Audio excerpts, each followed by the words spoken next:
My name's Seth Pribach. I'm the chief ninja of Scavenger. I am a proud Princeton dropout, also proud to have relocated here to Boston, where I actually grew up.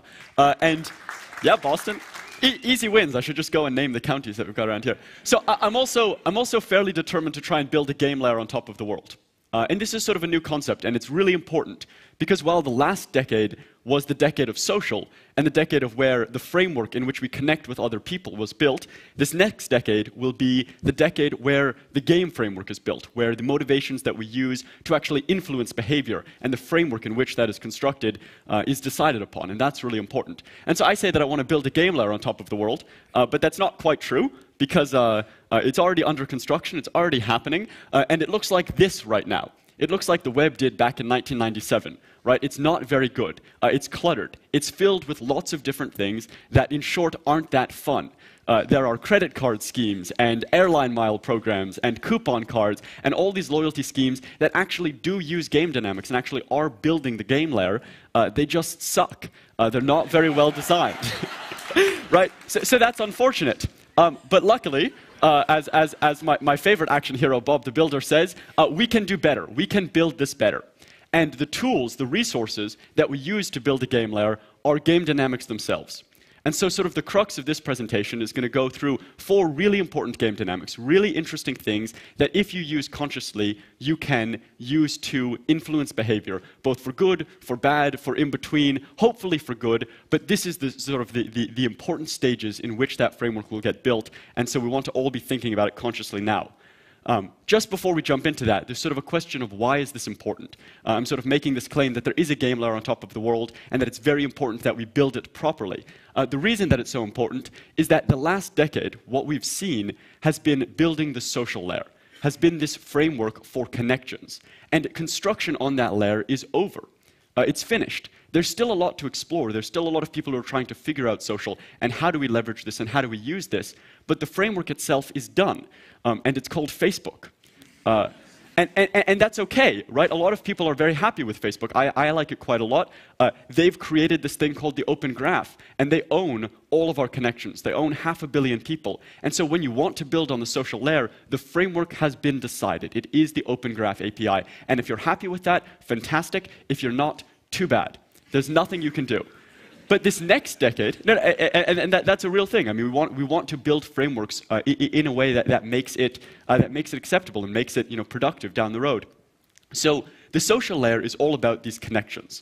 The game layer is all about influence. It's not about adding a social fabric to the web and connecting you to other people everywhere you are and everywhere you go. It's actually about using dynamics, using forces to influence the behavior of where you are, what you do there, how you do it. That's really, really powerful. And it's going to be more important than the social layer. It's going to affect our lives more deeply and perhaps more invisibly. And so it's incredibly critical that at this moment, while it's just getting constructed, while the frameworks like Facebook, like the Open Graph, are being created for the game layer equivalent, that we think about it very consciously. And that we do it in a way that is open, that is available, and that can be leveraged for good. And so that's what I want to talk about for game dynamics, because construction has just begun, and the more consciously we can think about this, the better we'll be able to use it for anything that we want. So, like I said, the way that you go through and build on the game layer is not with glass and steel and cement, and the resources that we use are not this two-dimensional swath of land that we have. The resources are mindshare, and the tools, the raw materials, are these game dynamics. So with that, a couple game dynamics to talk about. 4, back at Scavenger, we like to joke that with 7 game dynamics, you can get anyone to do anything. And so today I'm going to show you 4, because I hope to have a competitive advantage at the end of this still. So the first one, it's a very simple game dynamic. It's called the appointment dynamic. And this is a dynamic in which to succeed, players have to do something at a predefined time, generally at a predefined place. And these dynamics are a little scary sometimes because you think, other people can be using forces that will manipulate how I interact, what I do, where I do it, when I do it. That this sort of loss of free will that occurs in games can be frightening. So with each dynamic, I'm going to give 3 examples. One that shows how this is already being used in the real world, so you can sort of rationalize it a little bit. One that shows it in what we consider a conventional game. I think everything is a game, but this is sort of more of a, what you would think is a game played on a board or on a computer screen. And then one, how this can be used for good. So we can see that these forces can really be very powerful. So the first one, the most famous appointment dynamic in the world, is something called happy hour. I just recently dropped out of Princeton and actually ended up for the first time in a bar, and I saw these happy hour things all over the place, right? And this is simply an appointment dynamic. Come here at a certain time, get your drinks half off. To win, all you have to do is show up at the right place at the right time. This game dynamic is so powerful that it doesn't just influence our behavior, it's influenced our entire culture. And that's a really scary thought, that one game dynamic can change things so powerfully. It also exists in more conventional game forms. I'm sure you've all heard of Farmville by now. If you haven't, I recommend playing it. You won't do anything else for the rest of your day. Farmville has more active users than Twitter. It's incredibly powerful, and it has this dynamic where you have to return at a certain time to water your crops, fake crops, or they wilt. And this is so powerful that when they tweak their stats, when they say your crops wilt after 8 hours, or after 6 hours, or after 24 hours, it changes the life cycle of 70 million some people during the day. They will return like clockwork at different times. So if they wanted the world to end, if they wanted productivity to stop, they could make this a 30-minute cycle, and no one could do anything else, right? That's a little scary. But this can also be used for good. This is a local company called Vitality, and they've created a product to help people take their medicine on time. Right? That's an appointment. It's something that people don't do very well. And they have these glow caps which flash and email you and do all sorts of cool things to remind you to take your medicine. This is one that isn't a game yet, but really should be. You should get points for doing this on time. You should lose points for not doing this on time. They should consciously recognize that they've built an appointment dynamic and leverage the games. And then you can really achieve good in some interesting ways. We're going to jump on to the next one. Maybe? Yes. Influence and status. So this is one of the most famous game dynamics. It's used all over the place. It's used in your wallets right now. Right? We all want that credit card on the far left because it's black. And you see someone at CVS or not CVS, like Christian Dior or something, right? And then, I don't know. I don't have a black card. I've got a debit card. So they whip it out, and you see, man, they have that black card. I want that because that means that they're cooler than I am, and I need that. And this is used in games as well. Modern Warfare, one of the most successful selling games of all time. I'm only a level 4, but I desperately want to be a level 10 because they've got that cool red badge thing, and that means that I am somehow better than everyone else. And that's very powerful to me. Status is a really good motivator. It's also used in more conventional settings and can be used more consciously in conventional settings. School, and remember, I made it through 1 year, so I think I'm qualified to talk on school, is a game. It's just not a terribly well-designed game. Right? There are levels. There are C, there are B, there is A. There are statuses. I mean, what is valedictorian but a status? If we called valedictorian a white knight paladin level 20, I think people would probably work a lot harder. So school is a game, and there have been lots of experimentations on how we do this properly. But let's use it consciously. Like, why have games that you can lose? Why go from an A to an F or a B to a C? That sucks. Why not level up? And at Princeton, they've actually experimented with this, where they have quizzes where you gain experience points and you level up from B to an A. And it's very powerful. It can be used in interesting ways. The third one I want to talk about quickly is the progression dynamic, where you have to sort of make progress. You have to move through different steps in a very granular fashion.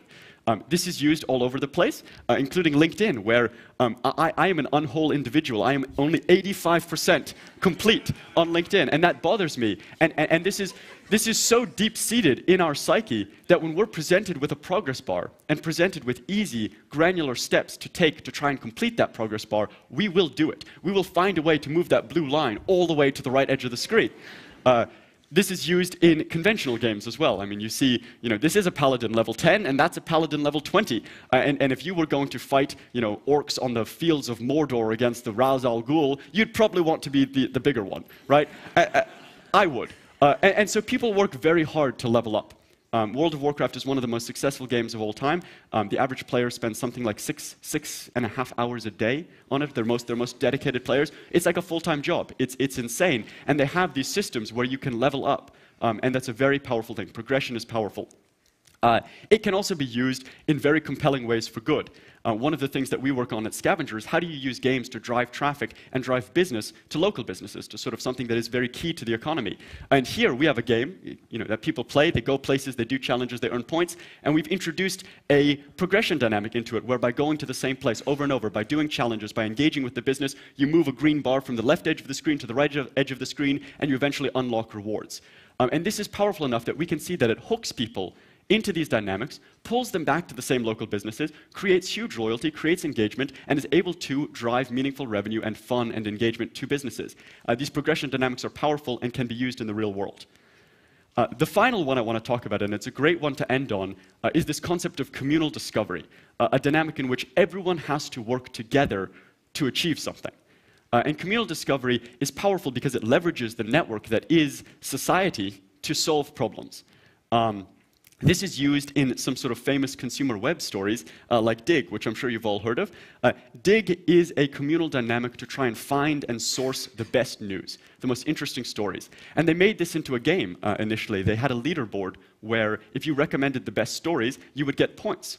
And that really motivated people to find the best stories. But it became so powerful that there was actually a cabal, a group of people, the top 7 on the leaderboard, who would work together to make sure that they maintained that position, and they would recommend other people's stories, and the game became more powerful than the goal, and they actually had to end up shutting down the leaderboard because while it was effective, it was so powerful that it stopped sourcing the best stories and started having people work to maintain their leadership. So we have to use this one carefully. It's also used in things like McDonald's Monopoly, where the game is not the Monopoly game you're playing, but these sort of cottage industries that form to try and find Boardwalk, right? And they're just looking for a little sticker that says Boardwalk, but it can also be used to find real things. This is the DARPA Balloon Challenge, where they hid a couple balloons all across the United States and said, use networks, try and find these balloons fastest, and the winner will get $40,000. And the winner was actually a group out of MIT where they created sort of a pyramid scheme, a network, where the first person to recommend the location of a balloon got $2,000, and anyone else to push that recommendation up also got a cut of it. And in 12 hours, they were able to find all these balloons all across the country, right? Really powerful dynamic. And so I've got about 20 seconds left. So if I'm going to leave you with anything, last decade was the decade of social.